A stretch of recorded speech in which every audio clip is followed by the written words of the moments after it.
नमस्कार मैत्रिणींनो, मी जयश्री होम किचनमध्ये तुमचं मनपूर्वक स्वागत आहे। आज आपण बघणार आहोत चिंच गुळाची चटणी, चटपटीत अशी, जी अगदी ठेल्यावर मिळते तशीच। तर बनवायला सुरुवात करूया। त्यासाठी मी इथे एक वाटी चिंच घेतलेली आहे। तर त्या चिंचेच्या आपल्याला ह्या शिरा काढून घ्यायच्या आहेत। तर अशा पद्धतीने आपण पूर्ण शिरा काढून घेणार आहोत। यामधली चिंचोके आपण आधीच काढून घेतलेले आहेत आणि 30 मिनिटांसाठी गरम पाण्यामध्ये ह्या चिंचा आपल्याला भिजून घ्यायच्या आहेत। तर इथं 30 मिनिटं पूर्ण झालेली आहेत आणि आपली चिंच सुद्धा छान अशी गरम पाण्यामध्ये मी भिजू घातलेली होती। तर 30 मिनिटांमध्ये छान अशी भिजलेली आहे। तर याला हाताच्या साहाय्याने किंवा मिक्सरमध्ये सुद्धा तुम्ही फिरून याचा बल्ब काढू शकता। तर मी छानपैकी असा बल्ब काढून घेत आहे। तर असं चाळणीमध्ये मी याचा बल्ब छान असा चाळून घेतलेला आहे आणि आपण चटणी बनवायला सुरुवात करूया। तर इथे मी एक कढई घेतलेली आहे आणि कढईमध्ये घातलेला आहे 1 चमचा तेल। यामध्ये आपल्याला घालायचं आहे पाव चमचा हिंग।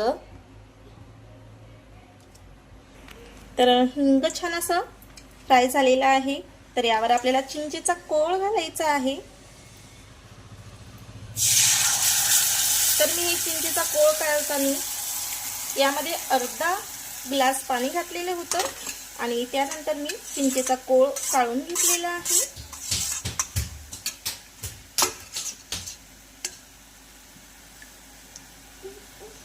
तर छान मिक्स असं करून घेतलेलं आहे।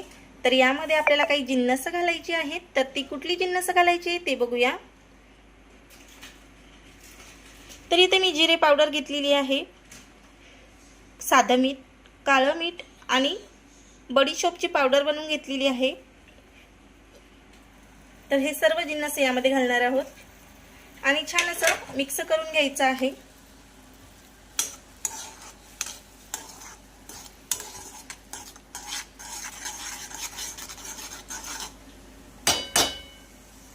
तर यामध्ये मी आल्याचा रस सुद्धा घातलेला आहे। तर अर्धा चमचा आल्याचा रस घाला किंवा पावडर असल्यास पावडर सुद्धा घाला।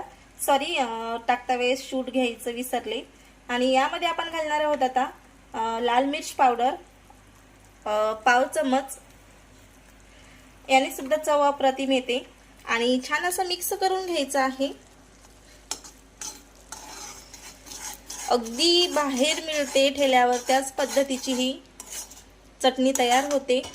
यानंतर यामध्ये आपल्याला घालायचा आहे गूळ। तर मी 1 वाटी चिंच घेतलेली होती, तर 1 वाटीच गूळ सुद्धा यामध्ये घालायचा आहे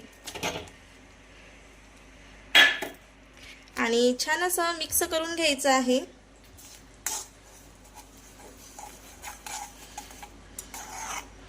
बनवायला खूप सोपी आहे पण टेस्ट पण तेवढीच छान आहे। तर मिक्स करून घ्यायचं आहे। त्यानंतर यामध्ये जाणार आहे अगदी 4 चमचे साखर। तर पोहे खायच्या चमच्याने मी 4 चमच साखर घालत आहे।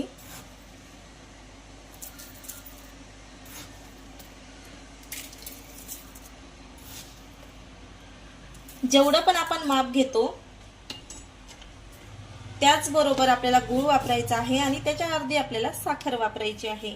त्यामुळे चिंचेचं टेक्स्चर आणि चव एकदम छान येते। तर इथं बघू शकता तुम्ही पूर्णपणे अशी घट्ट झालेली आहे चटणी आणि रेडी झालेली आहे। तर रेडी चटणी झालेली ही कसं ओळखायचं, तर इथं मी दाखवते। आपल्याला चमचेचा हे घ्यायचा आहे आणि इथं बघू शकता एक तारी पाक बनतो आपला असा। यावूनच कळते की आपली चटणी तयार झाली की नाही ते। तर असा तार तुटतो, तर यावून कळायचं आहे, समजून घ्यायचं आहे आपल्याला की आपली चटणी रेडी झालेली आहे। तर परत एक वेळ चेक करून दाखवते। तर रेडी झालेली आहे आपली चटणी। तर थंडी करून घेणार आहोत आपण। तर रेडी झालेली आहे आपली चिंच गुळाची चटणी। तर इथं बघू शकता तुम्ही अतिशय छान अशी आपली चिंच गुळाची चटणी रेडी झालेली आहे। तर कशी वाटली तुम्हाला रेसिपी नक्की कमेंट करून सांगा। आवडल्यास लाईक शेअर सबस्क्राईब करायला अजिबात विसरू नका आणि असेच माझे छान छान व्हिडिओ बघत राहा।